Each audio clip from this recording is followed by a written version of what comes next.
गेल्या कांय दिसां आदीं टमाटां 30 रुपया किलो तर हरव्यो मिरसांगो 60 रुपया किलोनी विकताले। मात आतां टमाटां आनी मिरसांग्यांची किंमत दुपटीन वाडिल्ली असून सामान्य लोक चिंतेत सांपडल्यात।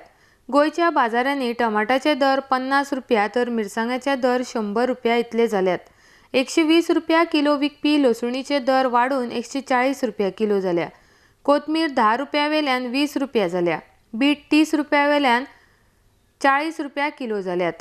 याच बरोबर कांदे 20 रुपया किलो, बटाट 24 रुपया किलो, चिटकी 40 रुपया किलो, वांगी 40 रुपया किलो, काकडी 60 रुपया किलो, डब्बू मिरची 60 रुपया किलो, गाजर 40, कोबी 20, भेंडी 40, दुधी 20, आलें 80 रुपया किलो, पालक 20 अशे दरान भाजी गोंयच्या भाजी मार्केटांत विक्रीक आसा।